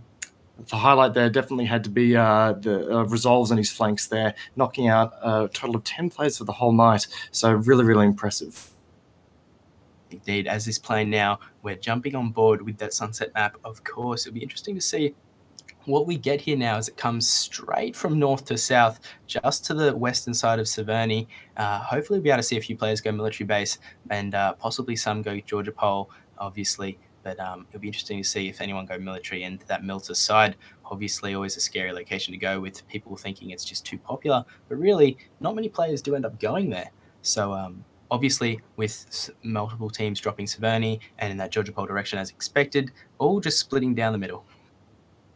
Quite the western side focus here, and because of that, I'm quite surprised we're not seeing as many people going Georgia Pole this time around. Quite a few people heading towards Yasna Polyana, a few teams up to Severny as well. We've also got some players heading towards Rozhok and School. Quite a lot of action happening at Pachinki this time around as well, and a few players going for the late drop heading towards military base. Once again, people avoiding Ferry Pier and Primorsk like the plague. Indeed.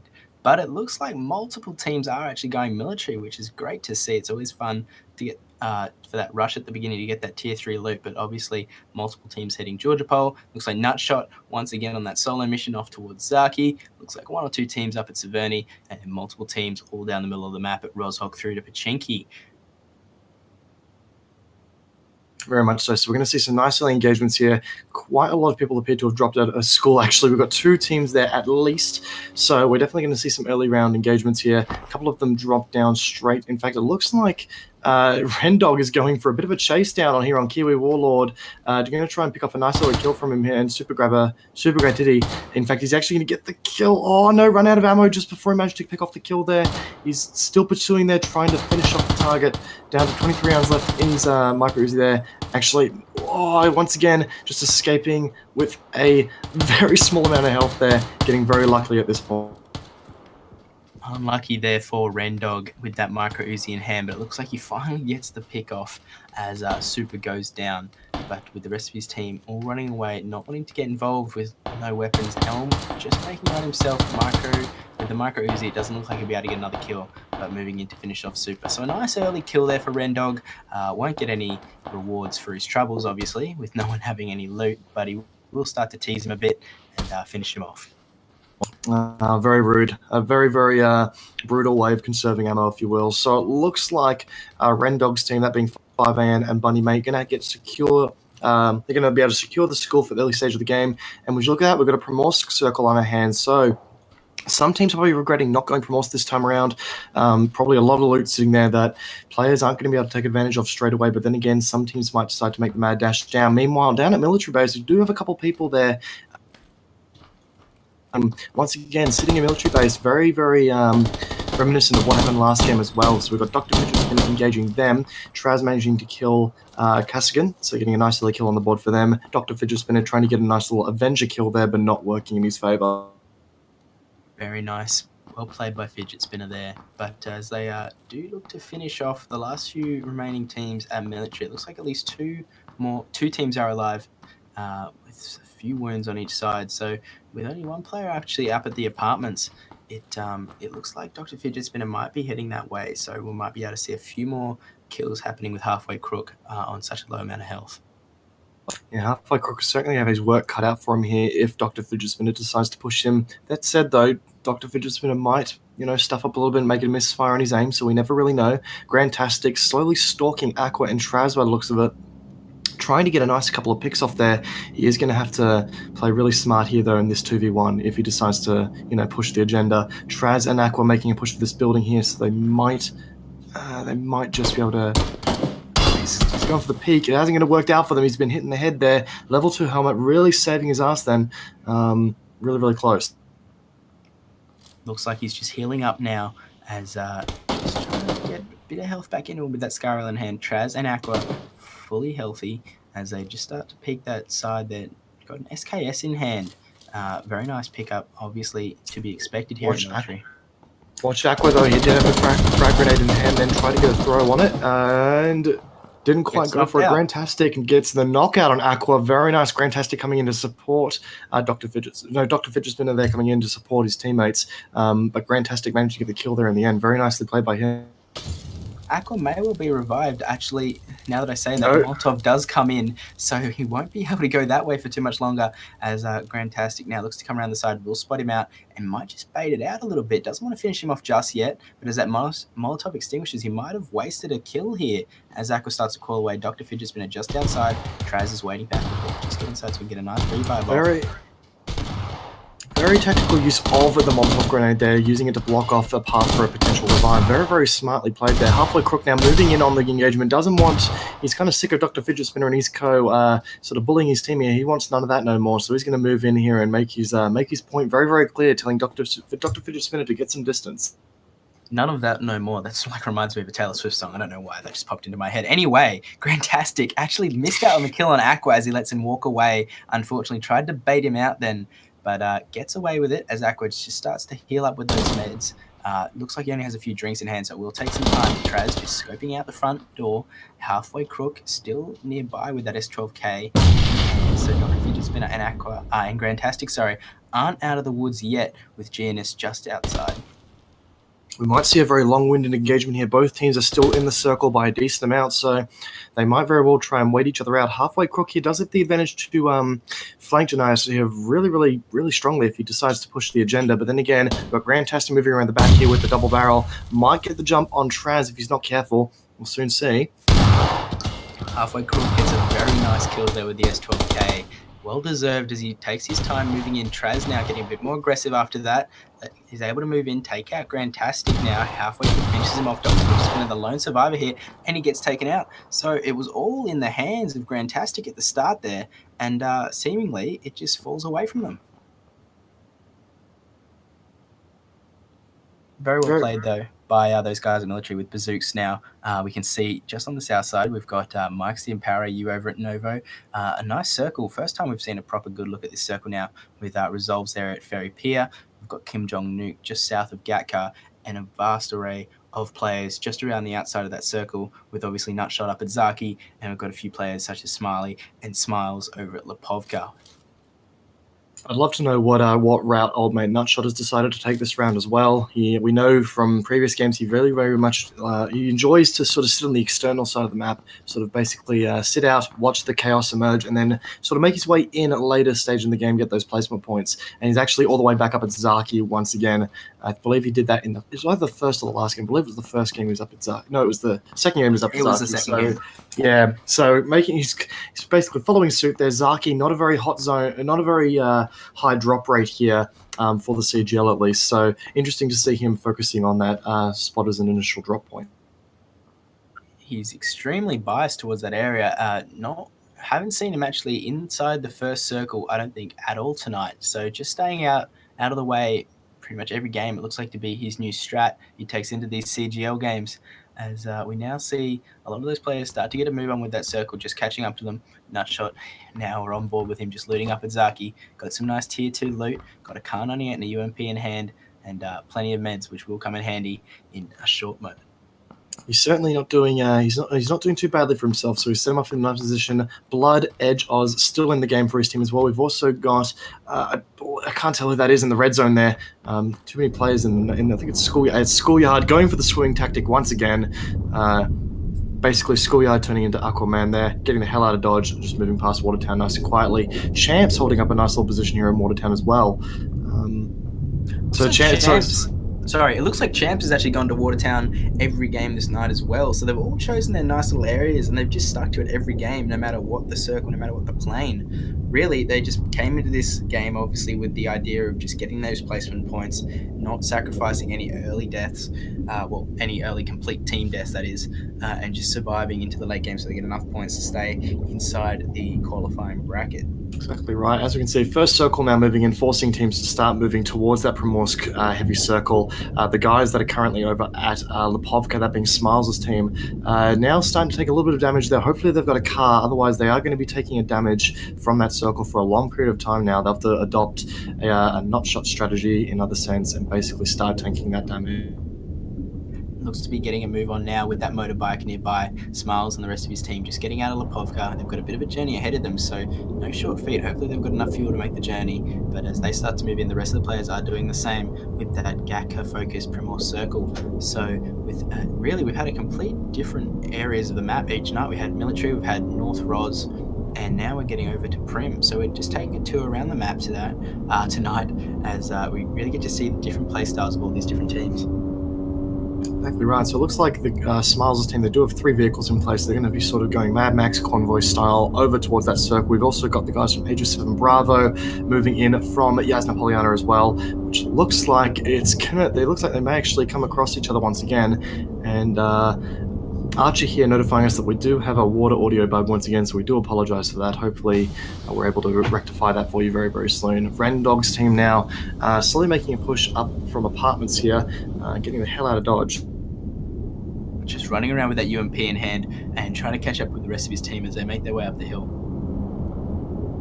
It looks like hopefully a lot of teams are on foot. Not as many vehicles we've seen tonight as in previous games. Lots of them must have been on the outside circuit, so all those players that are a lot closer to the zone are just making their way in on foot. But Headlow now taking a nice few shots with the AKM, gets a nice kill on Big Cost, and well deserved by him there as Sunny now has gone down. Headlow's just running in with that AK in hand. Looks to hopefully get the revive off. Sonny, one of the highlight players from the from a few weeks ago, actually getting a 1v4 clutch. So he looks like he's going to be back in the game here. Hopefully he's got the meds to last out this circle. Meanwhile, we do have the BLT's team getting engaged from, I'm not really sure who knocked him out there, but that was a very, very nice shot on Mr. Cheng Lo. He is down now. BLT getting him back up. Certainly in a bit of a risky position there on the coastline. They do have to worry about people coming across the bridge as well. Meanwhile, teams galore rushing in over PvP Hill above Pachinki now. So we're going to see a lot of people fighting on the outskirts of Pachinki here. A lot of teams sort of taking a position there. Meanwhile, it's Deaths Won't Kill You getting some really cheeky shots on Mr. Cheng Lo and BLT there from the boat and managing to actually finish them off entirely. Very nicely played by him. Indeed, it's really incredibly well played, taking full advantage of that boat there as he just swaps to another seat and takes a few shots off, finishing off that team. So the rest of his team now have free reign to move in. Hopefully, may not run into Mikesy, who were just on the other side of the road there, but that may come very soon as his airdrop now spawning in just to the south of Gaka here. We might take a look at what's inside, but not too many teams around to check it out. But it does indeed have an AWM and a military vest, an extended quick draw. Really, it's one of the best crates you can hope for. It really is. The only thing it's missing in there right now is innate times. Like right now, basically to make that sniper rifle useful, you do need at least a 4 times on it. So hopefully the team that does manage to pick it up has the appropriate scope.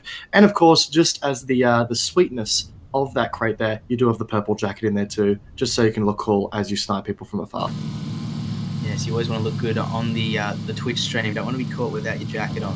Exactly right. As you can see here, AK Gary's got a striped red and white shirt. Extremely embarrassing for him. I don't know why he's chosen to wear that, but really just terrible with pleated skirts on as well. I mean, Jesus. Some people would call that a major fashion disaster.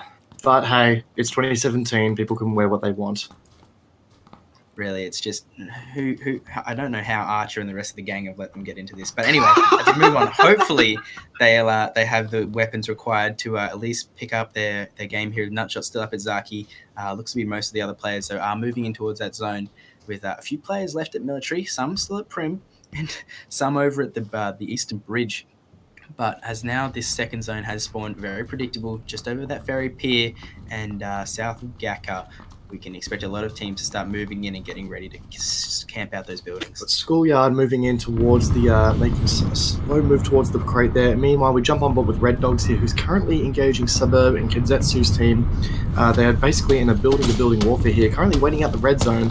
The red zone being the red zone, we might see a very unlucky hit on one of these teams here as the explosions comes through on one of the rooftops and knocks out a guy or two. That said, though, Blue Charm getting a couple hits there, or taking a couple hits, should I say. Psycho Goon not having any of that, moving to cover his teammate here, trying to get a shot on Bundy Mate. But with 1 minute to move left on the circle, these guys do need to start thinking about who's going to make a move first. That said, though, they are in a position where they can tank some of the circle damage because they are very, very close to the next white circle. Nice shots here. Seiko just healing up. Well played by him there. Just got a few shots left in the chamber of that Khan 98 Chemical Nova. Gets a nice hit out on Blue Charm there. But as Bundy Mate not looking to peek, just biding his time there as Seiko just holds that scope. I just had a thought, in fact, when we're talking about those pleated skirts. It's interesting. Those pleated skirts are worth a lot of money at the moment. I thought if you sold your in-game pleated skirt, you could probably go and buy at least 2 real pleated skirts. This is true. I mean, if you really wanted to carry that over into the real life, I mean, you could definitely do that. Like, it's just interesting. It's really interesting. I just thought that was a little shower point there for you. But anyway, Chemical Nova now moving into that little Sugar Shack. I'm not sure. What are we calling them these days? Little Boy Shack? I'm not sure. And nothing inappropriate. I mean, there are definitely some not safe for work. There's some not safe for work descriptions out there. I know that for sure. Big Daddy Shack. That's the one because it's like bigger. I remember someone called a Big Daddy Shack. I'm not sure. Anyway, Chemical Nova just peeking left and right, trying to get a spot out through one of those top windows there with Suburb in the right downstairs. He looks to got that UMP in hand. He might actually be waiting for Bundy Mate here as he moves in. But Suko and Suburb have got the crossfire. Superb. Definitely seeing through the window. And he gets a headshot, it looks like, with the 8am. Nice shot there by 5am. And Bundy Mate clears out Suko as well. So they've completely cleared out that building. Extremely well played by them. Most certainly now Blue Charm and Kenzetsu, it's up to them to actually sort of react to this accordingly. If Bundy's not careful here, Kenzetsu might actually get the shot on him. Kenzetsu was checking that. In fact, he is going to get the drop on him. Oh, unless no, Bundy coming out with the clutch play there, managing to take Kenzetsu out completely. Don't know what Kenzetsu really did there. He kind of choked a little bit there, and that has really put his team in a vulnerable position here, leaving, I think it was Blue Charm, to his own resources there to try and clutch this back. Kenzetsu does get taken out, and Blue Charm now incredibly low as Bundy Mate gets a few nice shots off and does get taken out. So extremely well played to clear out those barns there by Bundy Mate and his fellow teammates. It's a tough feat, especially when they're split up like that, but clearing them out nicely through those bottom story windows, and now we get a nice overview of this circle. That entire fight, I do believe, happened outside the zone as well. So extremely well played by them. And we do have a look at this team. Look at the layout of the map right now. A lot of different teams here, all spread out in the fields here. They don't have a lot of room to breathe here. It's going to be a matter of who plays prone the best and who sort of waits out the other teams more efficiently. Because right now, teams are all over the shop, and yeah, not a lot of breathing room at all. We do have Aegis 7 Bravo down here and Volcanaz and Danizel sort of split into two teams of 2 here, making a slow move on Kim Jong-Nuk and Xviv. Danizel engaging that team there, trying to get a drop, but that said, he doesn't have to support his team there right now to start engaging back, so it's going to be a bit of a risky play there. Incredibly nice play there by Sunny and Def Swain. I believe they're just on the south side of that circle in the middle of the water on one of those little hills, just sticking up out of the water. They must have taken a boat there and just camping out in the middle of that river. So it's always a nice place to get to if you can in a circle like this, just camping out. Probably won't be able to get too many kills from that position, but it's always nice to just suss out where players are and freely able to just jump in a boat and head in whenever they want. Very nicely played indeed. In fact, if you go back to the military base, there was one team left up on there, and if I'm not mistaken, they have a crate all to themselves right now. There is only one team on that island, and a crate is dropping over there. So right now, they're about to get themselves some nice sweet loot. It is, in fact, Traz's and Aqua's team. So let's have a look at what's in this crate here, because this could prove to be very, very beneficial for them. They are going to get an uncontested container here. They may not be aware that they're the sole survivors on that island at the moment, so they will play it cautiously. We just get a nice look at what's inside. Looks Tommy to be a gun. Tommy gun. Tommy gun and a military vest. Not doing too many favors here, and not even giving him 200 bullets. Instead, they get a vertical foregrip. So really, PUBG just teasing them at the moment as they rock up in that vehicle. Very, very filthy indeed. Yeah. Archer coming through and mentioning that we wish we could see their tears, which I would, yeah, that would be a nice little addition to the cast here. But then again, I can imagine they're all having a very, very, very handsome swear off right now at that news. So very unlucky for them. There is another crate currently dropping just on the water's edge there, basically to the bridge on the north. And meanwhile, Godless and Resolve's team appears to have come across a bit of a swim off here against Navi and Polonium. I can't exactly tell what the teams are there. Meanwhile, Terabad on the western side of the road there near the gas station, currently engaged up in there as well. No need for them to cry, though, at the moment, as they've just got the mother of all circles. Incredibly lucky for it to be majority on Military Island, as we thought it was going to be on the Northern Island, but that circle just coming in fully over the top of that bridge. So incredibly lucky. They may not be aware that they're currently the only players, well, they were the only players on that island. If they were, they could have pushed up and just held off that beach. But really, incredibly lucky that they aren't forced to move in behind all those other players. Well, here's this next care package. It does have a Kar 98K in it with a military vest and a med kit. So not the best of crates, but then again, it does provide that level 3 vest for anyone who needs a little bit of an upgrade there, and that med kit.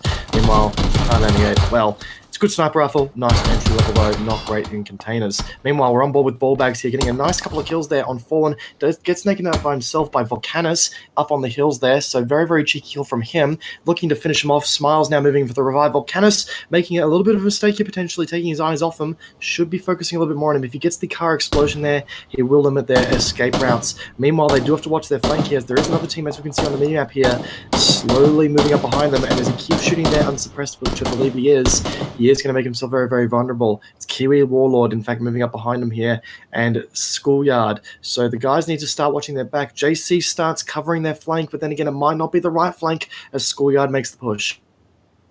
Looks to move in now with that AK in hand. He could get a few nice kills here. Unsure exactly where they are. Would have easily heard the shots there by Vulcan earlier on. So they're now just moving in silently up behind that little boy shack, as we officially call them now, decided by me. And me alone. Schoolboy moves in, he will start to spot a few of those players behind those trees up ahead. So if he plays this right, he does spot the head of one of the players, and he'll now know that there's most likely a full-on team over there. But as that zone starts to move in, he's not inside, so he will have to move up and most likely straight through them. He's going to have to pick his targets very, very closely. The guys at Aegis 7 Bravo have to watch their flanks too, make sure they're not going to get caught out here. Meanwhile, there is a player right in front of him here. I'm not sure exactly who that is, but he does look like he's going to go for the cheeky pick there, or at least he was going to. Finally making the rush, he notices another player in front of him. In fact, someone has picked him up. It was a shot just glanced off the table there. If I was Schoolyard right now, I would have played it really stealthily and just not shot at anybody, because now he's stuck outside the zone. But if he plays it right and he's accurate, he'll be able to take this on. But unfortunately, Danzel does take him out with the SKS, which was really inevitable there if you take the shot and you're not in a good position to hold off, and he was forced to run and does get taken out for his troubles. So unfortunately for him, he does go down. Smiley face now inside the building with ball bags nearby, just healing up as some players just go flying past on low health. He does have an eye out for a few of those players that are still outside the zone. And hopefully we'll pick up a kill on Danzel as he starts to move down that hill. Schoolyard's play on Danzel, Ablitz, Volk, and JC was actually a very, very powerful one there, because it has actually put them in a really terrible position here. Volk, JC, and Ablitz all going down there, and because he chose to engage then, it's really confused that team, and thus they have been caught out by Smiley down below. I'd love to see a player on that bridge try to jump up the side of it and crawl onto that scaffolding at the top of it. I'm not sure if any of them realize that's still possible, but it would be a pretty interesting position to take now if they bothered to be ballsy enough really to hop onto that bridge. But you would be completely unseen, I'm sure, up high up there. But anyway, lots of players underneath opting to swim instead of Chance driving across. Xfear now flying with the boat with Kim Jong-wook on his side. Right, we've also got 5am and Bundy's team swimming just in front of them here. In fact, they're going to drive the boats right over the top of them here. And in fact, if they don't keep an eye on the water, this might actually serve as an opportunity for Bundy and co to ambush them big time. They don't appear to be aware of the fact that players might be swimming up behind them. He does take a small glance back that way, but they really do need to keep their eyes out because this could be a really powerful flank for these guys that are swimming up behind to exploit here. Bundy, 5am, and Chemical Nova all on fairly decent HP here, so they are combat ready, and it could be effective. That's it. Kim Jong and Tintin deciding to opt out of there and make some distance while they can. Fear making a move, but then again, Bundy got size on him, taking a few shots, gets a few hits, but then again, Fear making the move. No, just nails him there. And Kim Jong-nuk and Tintin now being full aware of Bundy's position. Well was played by Bundy there. Did take a few extra shots to take him out, but does get Xphere, who's all alone behind that rock now, and are well aware. So it looks like actually 2 different squads are in that small little compound over there. So now that Tintin are getting engaged by these guys on the beach, they will get pushed behind by Godless and them. This is really unfortunate for Tintin and Kim, who probably are completely unaware they're about to get shot in the back. You're completely blindsided here to the fact that these guys are sitting here and they really don't have any other way they could react to it. Godless is looking to go for a bit of an aggressive push here. He does have to be careful. Too much noise made by footsteps will serve him out. But then again, Tintin far too worried about Xphere and co down there to worry. Definitely Kim Jong-uk, the sole survivor now with that UMP in hand, and does get shot back by Bundy. So Godless will be aware that there are another team down on that beach, but that zone is pushing in, but they will be all right. So really, they haven't got much movement. They haven't got much cover for when they do have to move. So if Godless is well aware of their position, he just has to hold that hill and will be incredibly ready for them when they come. But Champs now flying across in the Dacia, absolutely no fear as they comes in on that blue Dacia. He's just pulling up, and it doesn't look like there's anyone else just too close to him with only Nutshot over there, and they all seem to be having a nice little group meeting with the rest of the enemies all below them. Exactly right. Well, once again, very similar to the first game, we're seeing a lot of teams opting for the swimming tactic here. BPRC hanging around the what appears to be the slowly flooding UAS down there. Not a lot of teams on landfall now, actually. Quite a few teams still quite a decent way into the water there. Dagenham still duking it out like a boss there up in Georgia Pole. So it looks like he's going for a very different strategy of simply lasting as long as he can out here, just bandaging. An interesting play style, definitely not the one that I would opt to use, but then again, I've got to appreciate his tenacity here. He's been here the entire game. Taking use of that med kit there, so he's just trying to stay alive. He probably hasn't got much time left as he's running low on medication. Hopefully he has enough, but really I can't see him lasting too much longer up there, but pulling one of those TSM break strategies. I'm not sure if it has a proper name, but that's what I'm calling it for now, as Ballbags and Smiley just on the very edge of that zone. Did watch as Champs drove straight past. They are aware that there's players up there, so they're in a bit of a situation here if they do want to get on top of the bridge, but they look like they're just going to have to make a swim for it. 30 seconds left on the clock here, with the circle going to be moving rapidly across the water there. They do have to start moving now if they do plan to make it. Nutshot and Champs here, they do have their entire team sitting up here on the bridge, sort of camping a little bit. Blood appears to be in a down state though, so I'm not entirely sure what put him in that position. Meanwhile, Luke Ultra's team making a move up here on the boat. They are taking fire here though, so they are going to be in a bit of a risky position here with Come On. Basically, grenade right in Elistral's face there. Wham! Nice hit with the frag grenade there. Come On actually knocking out Uncry there. And it looks like he's got grenades galore there, just constantly throwing them over. Brutal stuff. Looks like they're applying with their own firepower now, though, with Elistral with that AWM in hand. It looks like he actually got taken out. I'm not sure if it looks like that was Edge actually from the bridge. I'm not too sure how that happened, but those guys now having to make a run for it into the zone. They've got a bit of a way to go now as Champs and Nutshot make their way off the bridge. Lots of immediate running now and pushing on those vehicles as they move in. That's a passenger, so he does have blood with him. They did manage to revive him, which is a good thing to see. As Edge now, they're meeting up with him, and we've got a few more teams on top of the hill and some still down at that compound. Flat out like a lizard drinking through this really tight circle here on that motorbike. Looks like they're going to jump out here. They've got to be really, really careful with Blood on such a low HP, and the circle has embraced their welcome, basically giving them the position there and ensuring that, hey, you guys can stay here. Meanwhile, they're engaging Sunny and Deathwind Killyou's team over there, trying to get a couple of kills off with the car, but not managing to connect many hits. Down to 15 people left, so a lot of players dying in that start of the circle there, as the circle forced them to come basically out of the water. We've got a crate sitting outside of the blue zone there. No one's going to be bold enough to go for that now, surely. I'm not sure if Dagenham is still alive up in the top right. We'll soon find out, I guess. Yeah, it looks like only currently, Nutshot is in the circle, which is and as soon as I mentioned it, Danknum's gone. Funny to see. Definitely predictable, though. But it's interesting to see, though, that the one player that consistently has been trying to stay outside the circle is the only one inside it currently. So nice position for him there, as a few more of his enemies he has to worry about are just to the north, and there's a few over to the west. So really nothing to worry about from behind, and he'll just have to stay crouched down, last as long as possible. But now Sunny, nice headshot with the SCAR-L there, and it does finish him off quite quickly there, as Bloody obviously has gone down a few times, so he wasn't allowed to survive for too long at the moment. But now Sunny moves on to Predge and Green as they make a run for it, and unleashing with that Kar 98. Kar 98 is going to be a superbly powerful weapon in this stage of the game now. Very, very open field, lots of open field fights. So anything that's long range, deals high impact damage is going to prove to be very, very helpful in this sort of open field fight. Level 3 helmets are also going to become absolutely king here as people try to play peekaboo over the small defilates that they have access to.